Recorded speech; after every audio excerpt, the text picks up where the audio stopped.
खुलुमबाय स्टुडियाव दं आं भाग्यश्री बसुमतारी सिम्बरगाव गोजौसिन गेजेरारि फरायसालि गेलेग्रा गेवलां फोथाराव खुंजानाय बड'लेण्ड चेम काप जोलुर बादायलायनाया मैया जोबनानै थांबाय।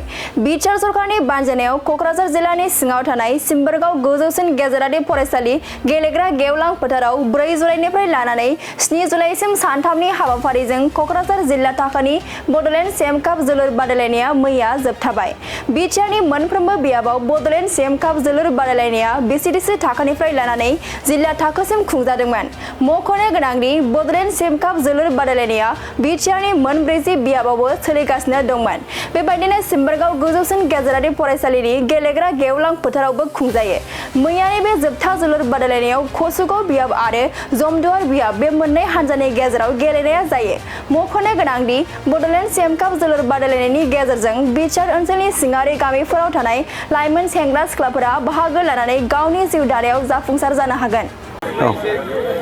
नंगौ दिनैहाय जोंनि सारा बिटिआर ओनसोलाव मोनसे फुटबलनि मोनसे जागरण ढौ मोनसे जागासिनो दङ, उत्साह मोनसे जागासिनो दङ। दा जोंनि बिटिआर ओनसोलाव गासैहाय 420टा बिसिडिसि दङ। बे बिसिडिसिफोराव नों गासै बिसिडिसिफोरावनो बिसिडिसि लेभेलनि मोनसे फुटबल बादायलायनाया जानानै थांबाय आरो दिनैहाय जोंनि 10 नं देबरगाव कनस्टिटिउन्सिनि सिङावहाय डिस्ट्रिक्ट लेभेलनि क'क्राझार डिस्ट्रिक्ट लेभेलनि मोनसे जोबथा फुटबल बादायलायनाया दिनै जानानै थांबाय।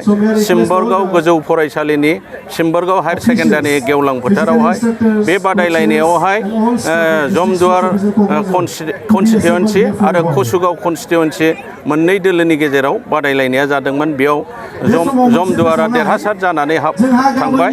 दा दिनैहाय आङो जोंनि मानगोनां प्रमद बर' सारखौ साबायखर बावनांगोन, मानोना बिथांनि सानखांथि बिथांनि नाजानायनि गेजेरजोंनो दिनैहाय सारा बिटिआर ओनसोलाव मोनसे फुटबलनि मोनसे जागरण जागासिनो दङ।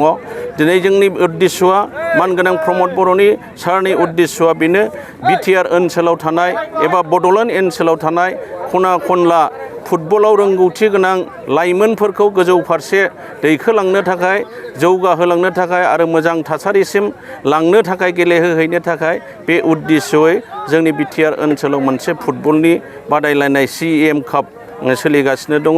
आरो बे सोलिनायनि गेजेरजों आङो बेखौ मानगोनां प्रमद बर' सारखौ बाख्नायहरदों। दिनै बे जोंनि डिस्ट्रिक्ट लेभेल बे फुटबल बादायलायनायखौ जोंनि देबरगाव समस्तिनि सिङावनो थानाय सिम्बरगाव हाइ स्कुलनि गेवलां फोथाराव खालामनायनि सुबिदाखौ होनायनि थाखाय। दा नंगौ दिनैहाय जोङो बेखौ खोथाखौ सिखार लानांगोन, जोंनि बड'लेण्ड ओनसोलावहाय फुटबलनि मोनसे गेलेनाय बा मोनसे जागरणखौ जोङो नुनो मोननाय जायाखिसैमोन। थांनाय गोलाव समावहाय जोंनि फुटबल फोथारावहाय फुटबल गेलेनायखौ नुलामोन।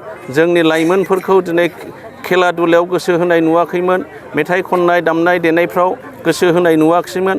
नाथाय बे साराय बोसोराव जोंनि मानगोनां प्रमद बर' सारनि दैदेननायावहाय जोंनि सारा बिटिआर ओनसोलावनो दिनै शिक्षानि फारसे मोनसे जागरण जाबाय, गेलेनायनि फारसे दामनाय देनाय मोसानाय गासैबो बिथिङावनो जोङो जौगासारनायखौ नुनो हाबाय। दा बिनि गेजेरजों जोङो मोनसे फोथायनाय लादों, फैबाय थानाय समावबो जोङो बिटिआर ओनसोलाव बेबायदिनो जोंनि लाइमोनफोरखौ फुटबल गेलेगिरिफोरखौ जोङो गोजौ थाखोसिम दैदेनलांनो बा गोजौ थाखोसिम सहैहोनो हागोन होननानै जोंहा गेदेर फोथायनाय दङ। आरो दिनैहाय जोंनि खना खनलानि मोजां टेलेन्ट गोनां गथ'फोरा दिनै जोंनि फुटबलनि फोथाराव गेलेनानै मोनसे गावखौनो दिन्थिनो हाबाय, साफा मोजां गेलेगिरि हिसाबै दिन्थिनो हाबाय। आरो बिनि गेजेरजोंनो बिथांमोनहा दिनै नेसनेल लेभेलावबो गेलेहैनो हागोन। आरो मोनसे अपसन फैदोंबाव जोंनिया जानो गोनां फैगौ जुलाइ दाननि 27 थारिखनिफ्राय मोनसे दुरान काप। दा दुरान कापाव जायहा दिनैनि बे बड'लेण्ड CM कापाव बेस्ट प्लेयार आरो बेस्ट स्करार हिसाबै सायख'जागोन, बिथांमोनहा बे दुरान कापाव गेलेनायनि खाबुखौ मोनगोन होननानै जोङो मिथिनो मोननाय जादों। बेनिखायनो साबायखर बावदों जायफोर गेलेगिरि आरो जायफ्रा दिनै देरहासार जाबाय बिथांमोननिसिम जोङो साबायखर बावदों। आरो लोगोसे जोंनि मानगोनां प्रमद बर' सारखौ जोङो गले साबायखर बावदों, मानोना बिथांनि सानखांथि बिथांनि नोजोरनि गेजेरजों दिनैहाय बड'लेण्ड ओनसोलाव मोनसे खेलानि फुटबलनि मोनसे जागरन जानायखौ जों नुनो मोन्दों आरो बे जागरननि गेजेरजोंनो दिनै दिल्ली दरबारसिम जोंनि बे मेसेजआ सहैबाय जोंनि प्राइम मिनिस्टार नरेन्द्र मदिनि अफिससिम बियो सहैबाय थांनाय 9 थारिखआव मन कि बातनि गेजेरजों बिथाङा जोंनि बड'लेण्ड हालामनि दैदेनगिरिफोरखौ बाख्नायहरदों आरो खेलानि मोनसे धौ जे जादों जागरन जादों बिथाङा बेखौ लानानै मोनसे बड'लेण्डनि थाखाय मोनसे बाख्नायनाय मोनसे मेसेज हरदों।